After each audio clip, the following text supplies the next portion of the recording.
Hey, y'all. I'm Dr. Reagan, your new favorite nurse practitioner, and this is Crown Talks, your weekly dose of real talk on health and healing in Black communities. And in 10 minutes or less, we're going to clear up myths about Black health and break down the healthcare questions you wish you'd asked and the ish they should have told you. Because I'm rooting for everybody to be Black, healthy, and crowned. And since this is the first episode, let me break it down a little bit about how this goes. We're going to start with the rundown with Reagan, and that's going to be either with guests or me just giving you some information or answering questions from your chats or comments that I get. If we have guests, the bios will be in the episode description so that I can keep the episodes on time. We're shooting for 10 minutes. We'll see. Episodes are going to be short, soulful, but always smart. And I may give you a clinic chronicle every now and again. So let's get straight into it. Did you know that of all the women living with HIV, 50% are Black? So it didn't surprise me at all when Tamar said that she was on PrEP. But that interview kind of caused a bit of commotion on Beyonce's internet. Then my friend sent me another video. It's from about a year ago, but it's a guy in Memphis, shout out Memphis, discussing the top 10 states with the highest rates of HIV. Shout out Memphis. But both of those were kind of great at starting a conversation and getting folks talking about, making healthy choices, preventing HIV. But the episodes did not get everything right. Okay, so today's guests are Krista Thayer, who's a community advocate and HIV and PrEP specialist, and Andrea Moore is a sex therapist with a focus in HIV prevention. Happy to have you both.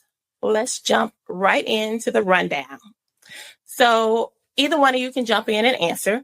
What's one myth you want to bust right now? Can be HIV, PrEP, or both. No, that PrEP is for everyone. There's so many misconceptions about who PrEP is for. A lot of the commercials just show same-sex couples or transgender identifying people. But PrEP is for anybody who is HIV negative and sexually active. Period. Yes. Period. End of discussion. White, Black, Latino, it does not matter. And my biggest one that I hate is if you're on PrEP, then that means you're sleeping around. Right. What's one thing you wish every Black person knew about HIV? It is not just an LGBTQ plus issue.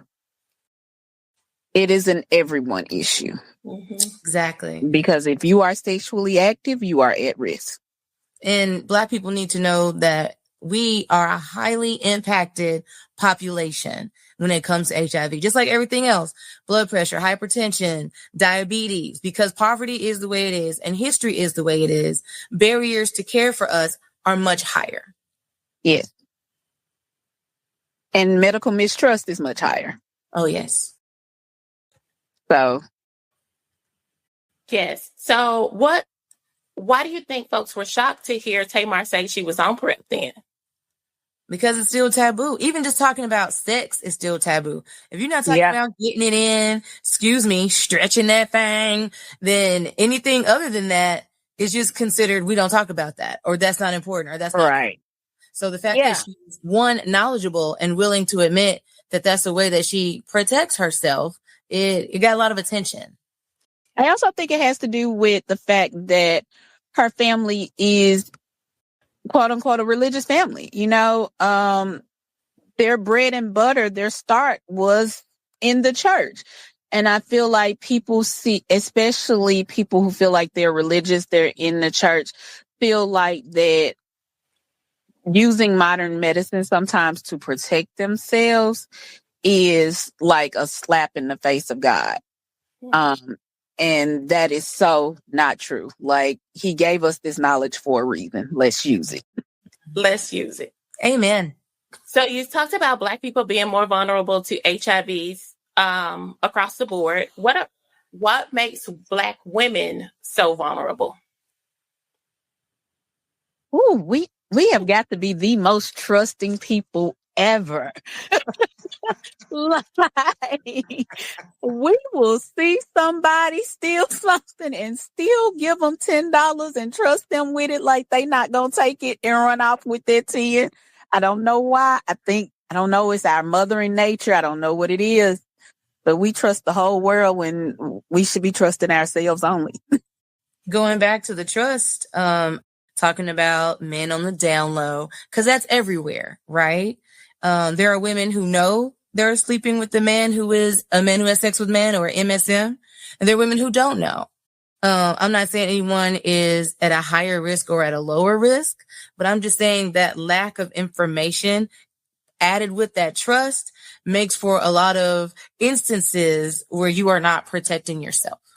Yeah. Mm-hmm. I think it's a lot of stigma around it too, because I think there are a lot of people who are completely comfortable. There are a lot of women who are completely comfortable with having a partner that's openly bisexual, right? So it's all a part in protecting yourself. So what's your prescription for protecting yourself? Condoms, PrEP, both, something else? Getting tested. Please get tested. Get Please know your tested. status. Right. In that order. Get tested. Get on PrEP and use condoms every time, not just sometimes. In How that often order. should you be getting tested? Every 3 months. Every 3 months. Look, come on, Andrea. Every 3 months. Once every Not 3 months, especially if you're active. Yes, every 3 months. Let's stop sugarcoating it. Every 3 months. Go with your partner. Go with your partner. It adds trust. And when you have that trust, the play is even more fun. Yes. And you're not worried. Condoms every time? Every single time. There is no reason why you should not be using condoms. Condoms are fun. There are so many different condoms on the market now. Like, there is no way anybody should be saying they cannot have sex with condoms because it is not fun. Like, they got condoms that'll put tattoos on you. They got rib condoms. They got condoms with studs. Like, there is a condom for every fetish out there. They got glow in the dark condoms. Like, no reason.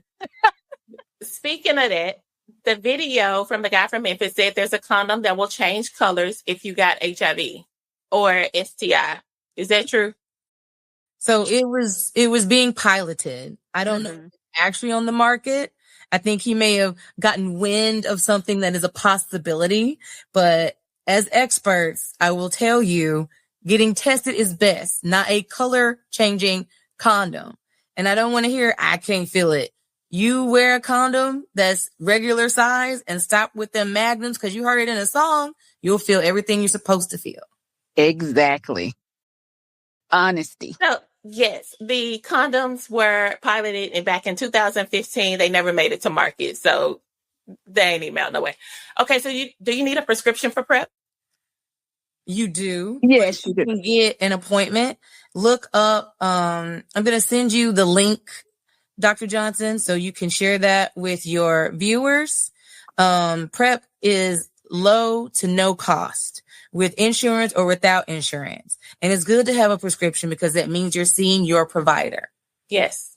Does taking PrEP mean you have HIV? No. You cannot. The only reason why you are taking PrEP is because you have tested HIV negative. Okay. So back to the video, I'm from Memphis too, so I know the language of Memphis.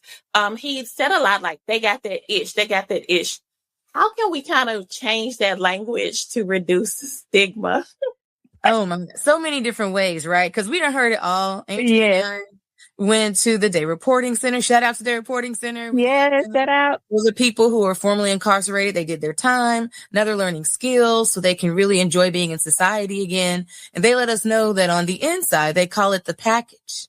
And we were like, don't you do that. You know how stigmatizing that is? So the best way to say someone is living with HIV is just like that. People living with HIV. Mm-hmm. The end. Tamar said that there was PrEP for the other sexually transmitted infections. Let's kind of clear that up right quick. I think she's referring to Doxy-Pep. Yeah. I think so too. So tell us a little bit about Doxy-Pep. Doxy-Pep is the antibiotic doxycycline, which is used to treat most STIs. So by adding that in with the PrEP dosage, you're getting kind of like a 2-for-1. Yeah, and really the Doxy-Pep is to be taken if you have a slip up of having condomless sex. It's not taken every day like PrEP is. It's only taken if you have a need to take it for that short period of time. So let's make that plain. PEP is post-exposure prophylaxis. That's if you think you have been exposed to an STI or HIV. PrEP is pre-exposure prophylactics, is what you take so you don't contract HIV. Right. Yes. One is before, one is after. Kind of like the morning after pill. You don't want any babies, then you don't want any other things. Exactly. So thank you so much for joining me today and sharing your voice and knowledge. We're a little bit over time, but I think we're good. So before we close out, for anyone listening who wants to talk to their partner about HIV or PrEP, but doesn't know how to start, what's one thing they need to know, say, or remember? Oh, knowing your status is key. Your safety is my safety is community safety, right? Yes. There's nothing wrong with wrapping it up. There's nothing wrong with talking about getting tested. There's nothing wrong with talking about boundaries and consent. Let's not let these topics be taboo. Yes, most definitely. And if I love you, then I want to keep you safe and myself safe. So let's have that talk. Perfect. And to everyone listening out there, here's your crown check for today. You are too valuable to play with. Get tested, get information for yourself on PrEP, and stay ready so you ain't got to get ready. This has been your host again with Crown Talks. If you love this, follow Cover Your Crown, share it with somebody else that needs to hear it, and subscribe to Crown Talks wherever you get your podcast. Medicine, Crown Secured. The information provided in this podcast is for educational and informational purposes only. It's not intended as medical advice. Views of guests and hosts are their own and do not reflect any other positions or affiliated organizations. See you next time.